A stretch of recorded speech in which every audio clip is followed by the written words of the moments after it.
conference so far, but I figured when we brought Elon Musk in here, I had a chance to meet with Elon when actually Scott Schlegel and I were out in San Jose about a month ago. And this is a man who really knows how to push the envelope and change American manufacturing. I kept staring at this car all morning. I keep worrying about someone left the lights on because in a normal car you'd have to turn the lights off pretty fast before you run down the battery. But Elon told me that battery could probably last a good month before. So we had a little controversy what to bring in the room. We were thinking about a rocket. We thought about a number of other things. That was hard to get in. So this was the smallest product we could kind of squeeze into the showroom to get started. So let me ask, when you and I met about a month ago and you just came back from China, you said to me about half your production is going to be exporting. So could you talk a little bit about that and how much is going to China and what that looks like? Sure. So I actually just came back from China yesterday. In fact, I was there all week until yesterday evening. And the thing that really surprised me was how positive the reception was for Tesla. Going in there, I went in with some trepidation, thinking that there'd be concern about an American car company exporting cars to China, and that maybe there would be somewhere between indifferent to slightly hostile. But actually, I didn't encounter that at all. In fact, they were incredibly friendly and supportive, including modifying some of their programs which offer electric vehicle incentives to include imported electric cars. And they actually made that announcement. For example, Shanghai has this license plate fee that's paid normally for a gasoline car. And on the day that I arrived there, they changed it to include imported electric vehicles as having no license plate fee. So it was just really amazed at the positive reception. And among the public, Tesla is viewed super positively. It was like when I held these customer events to hand over cars, it was like a pop concert. I mean, it was just crazy. But by far the most positive reception of any place I've been. And so we handed over the first Tesla vehicles, production vehicles in China this week to very excited customers. And yeah, we expect probably we'll end up exporting half or maybe a little more than half of the cars we manufacture in California to overseas, and of that number, probably half will go to China alone. So many companies, mine included, look at exporting after you've saturated the U.S. market. You're clearly not doing that. So maybe you could talk about that. You're early on that you're already going to be exporting close to half your production. Could you talk to us about that? Yeah, I think it makes sense to not sort of saturate one market before moving to another. I mean, it is certainly true that we started deliveries in the U.S. well in advance of deliveries to China. In fact, almost 2 years in advance. So we started off with the deliveries essentially mid-2012 in the U.S. And then a little over a year later started deliveries in Europe. And then about 8 months after that, we started deliveries in China. And now later this year we'll be starting right-hand drive deliveries for the UK, Japan, Australia, and probably South Africa. Since I'm originally from South Africa, I get a lot of complaints about why the hell the car's not there. But I was like, we're getting there. Some people compare the Tesla to somewhat like an iPhone on wheels. Is that the right analogy to make? I have two of them right here, but yeah. I mean, you just basically get some wheels glued on your iPhone and you're good to go. I mean, it's pretty much the same thing. So there are certainly some analogies in that direction that make sense. I mean, I do sometimes, in fact, myself refer to it as a computer on wheels. It's more than an electric car. It's actually, I think, a car that's really designed to take advantage of 21st century technology. So it's got a 17-inch touchscreen display. It's always connected to the internet via cell modem or via Wi-Fi. You can ask for any song anytime just by literally asking for it. So if you hold down the voice button and say, play Ring of Fire by Johnny Cash, it'll play it. You could say, play the Cheese Shop sketch by Monty Python. Anything, like the most obscure thing, the car will actually play it on demand. And it just works. You don't have to do anything.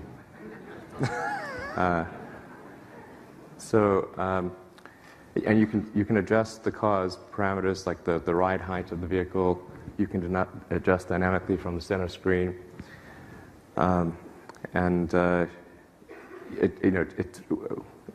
Soon we'll be releasing real-time traffic, so the cars will collaborate as a networked fleet to optimize the route to your destination. That's going to be pretty exciting. And we're adding a whole bunch more functionality. So the car, even after you bought the car, it keeps getting better because of added software functionality that we download to it at no charge. And what makes the U.S. a really good platform to manufacture these and export these from the U.S.?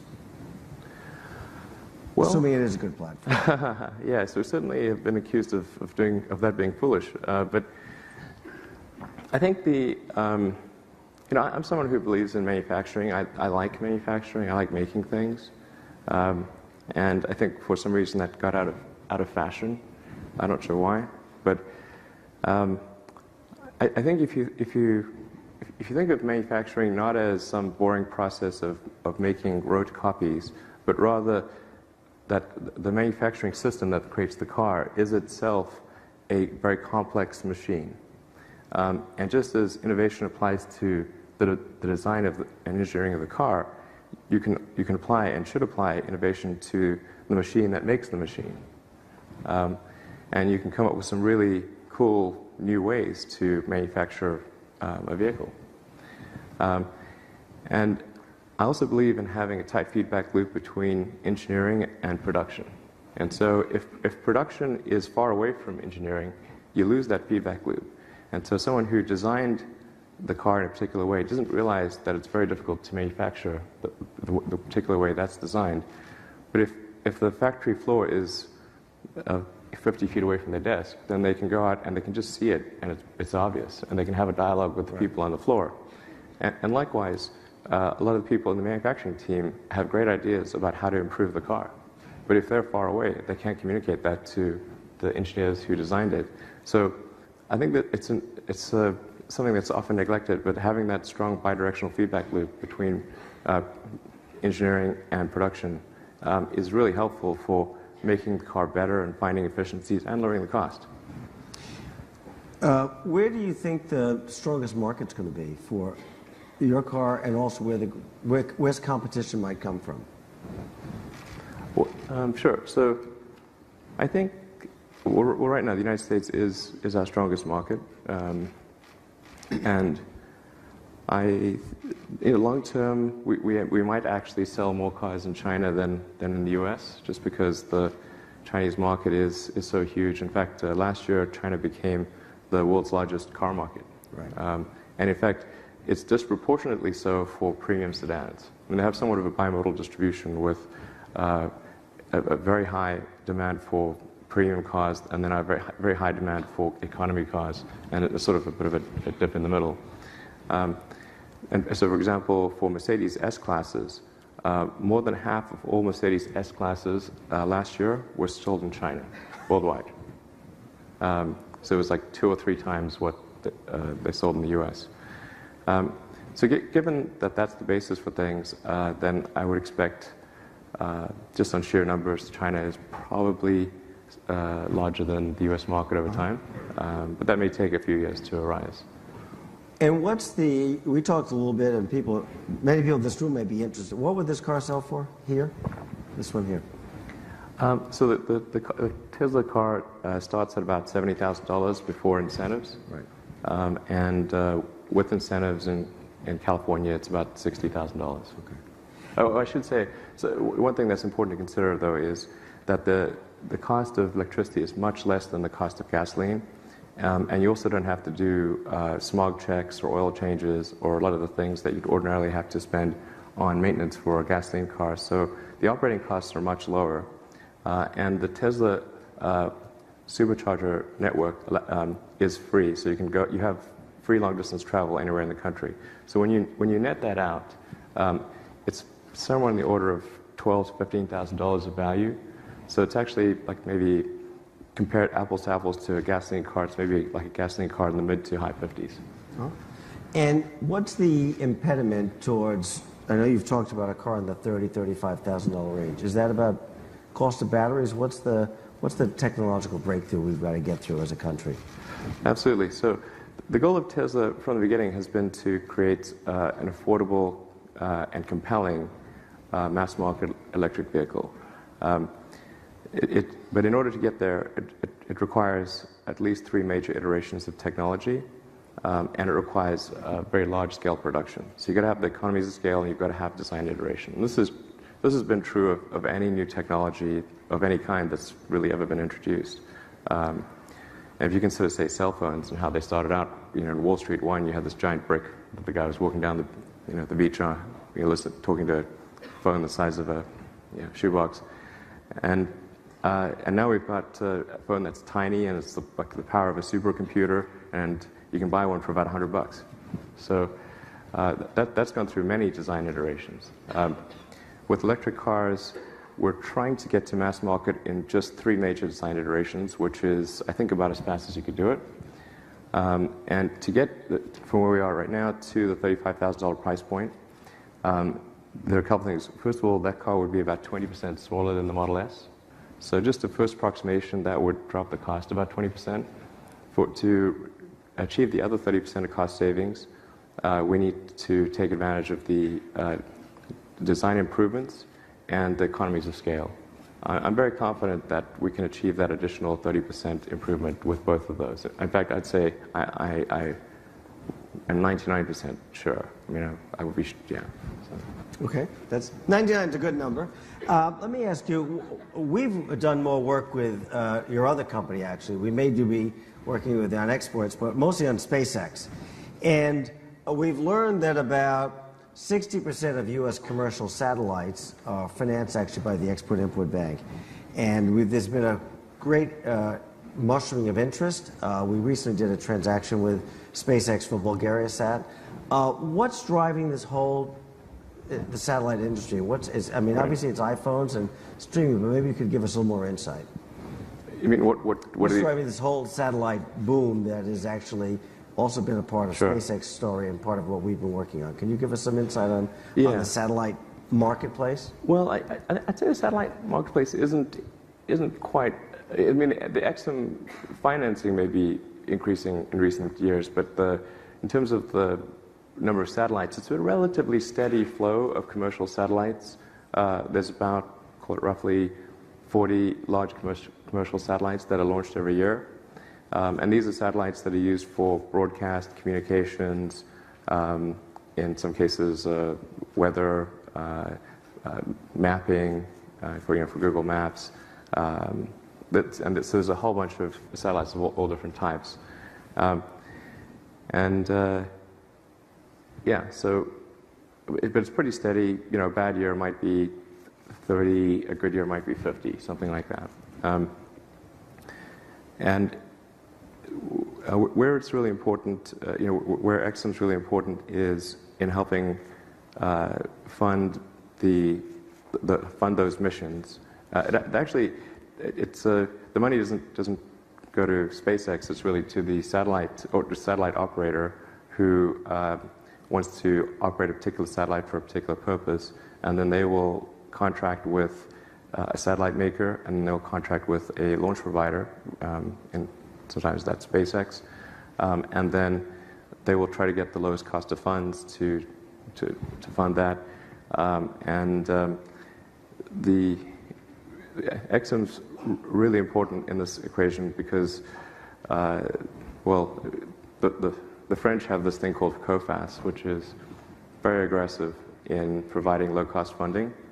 And if we didn't have the American EXIM Bank, it would be very difficult for us to compete on the international market because the French tend to favor their domestic rocket company So they'll say, well, yes, we'll provide low-cost funding if you use the Ariane rocket. It's really important to have the U.S. in our corner with the Exim Bank to counter the actions of COFAS. And what has changed? I mean, I was, in preparing for today, in the 1980s, there was almost zero commercial satellites launched in the United States.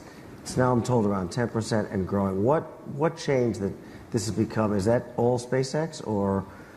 It's mostly SpaceX. Mostly SpaceX. Yeah. So actually, before the fall of the Soviet Union, the United States used to launch a very high percentage of commercial satellites. In fact, the U.S. was the leader in commercial satellite launch. But with the fall of the Soviet Union, the Russian rocket industry was able to figure out how to be capitalist really fast. Since the USSR had invested so much money in rocket technology, they actually had really good rockets, and arguably the best rocket technology in the world at the time of the fall of the Soviet Union. So they were able to completely take the commercial launch market away from the United States. So the United States went from, within the course of really just a few years, from being the leader in commercial satellite launch to being non-existent virtually. And then the French with the Ariane, and with a little bit of help from Germany and Italy, put a ton of money into the Ariane 5 rocket, also a good rocket.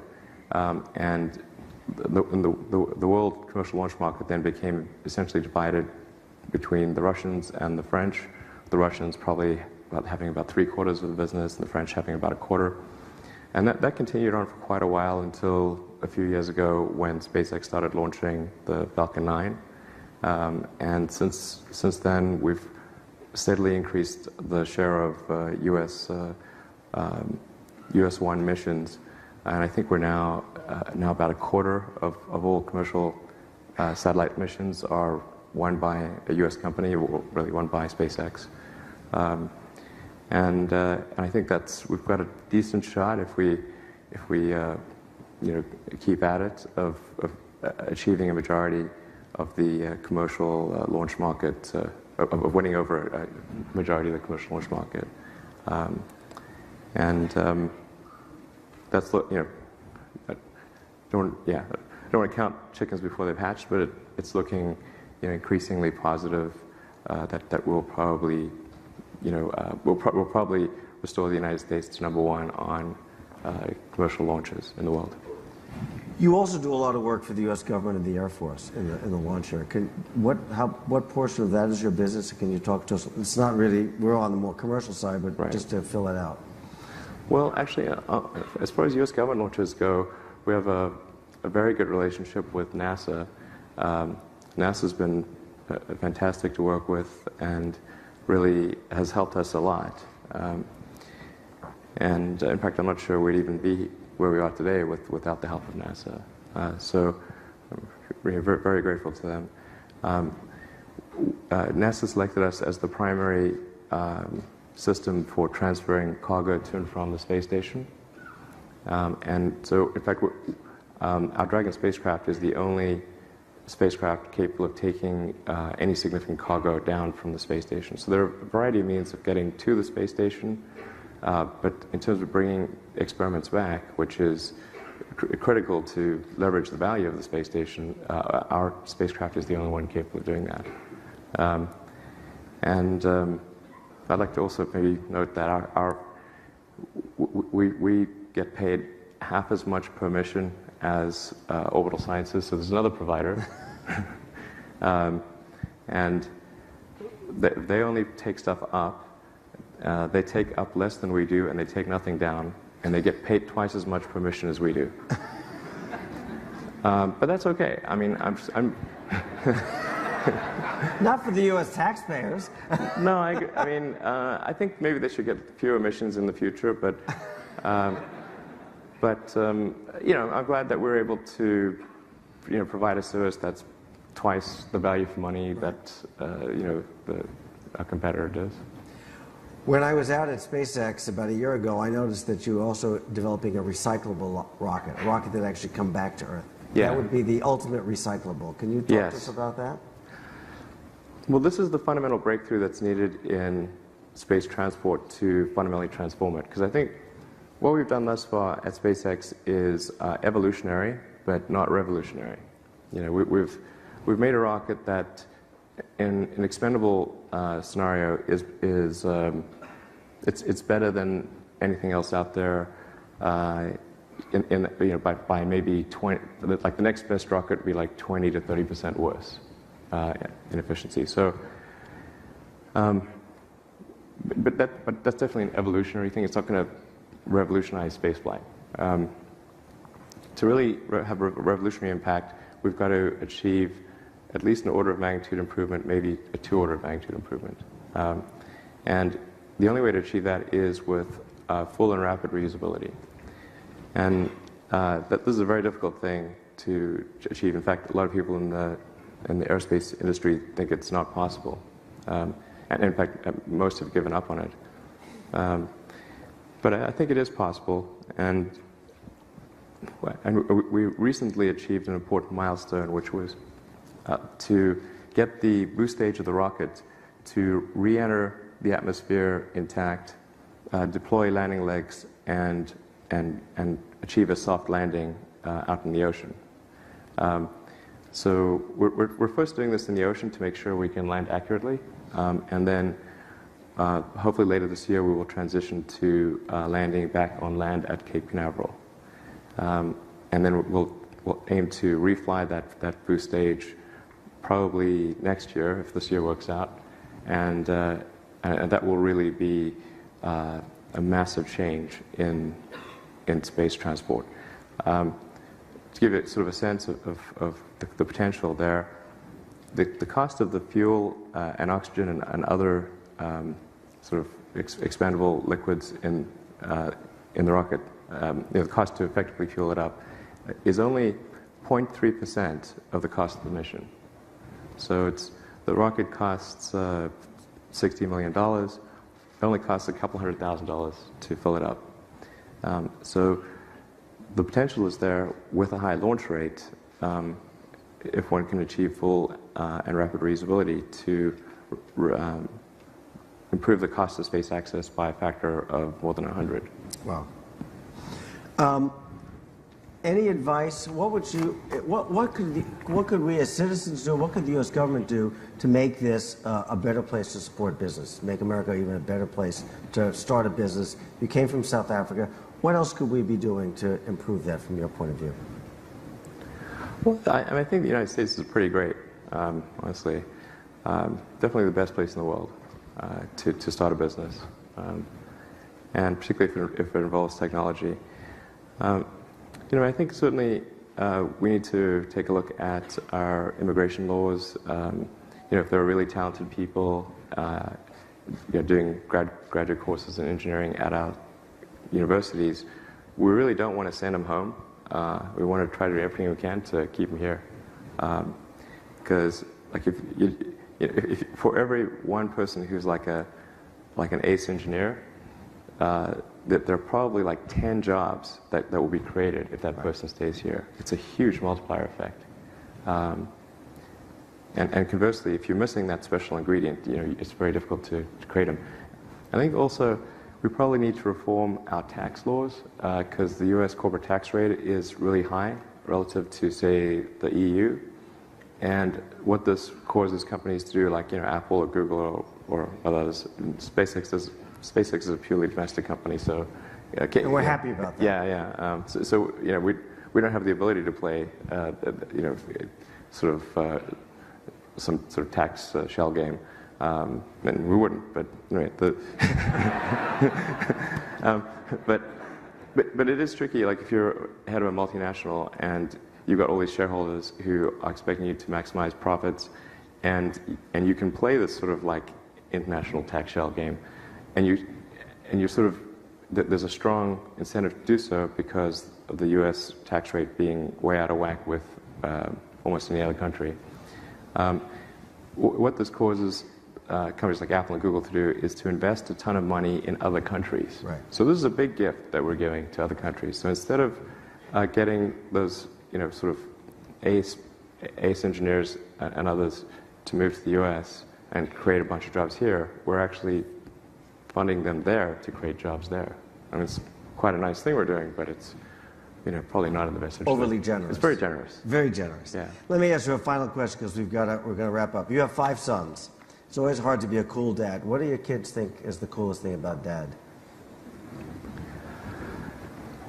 I'm not sure. The rockets, the cars? They don't seem too excited about these things because I kind of grew up. I take them to the factory and it's like, isn't this exciting? They're like, oh, we've seen it 20 times. You get more excitement out of it than they do. Really? Yeah. No, I know. I mean, maybe they were secretly excited and they just didn't want to let on that, to me. But I do try to get them excited about these things, and but they seem to be like more excited about like if I play a video game with them. That seems to be like their favorite thing. But they're only like the twins are 10 and the triplets are 7, so they're on the fairly young side. All right. Well, thank you. Thank you for joining us today. Let's give them a round of applause.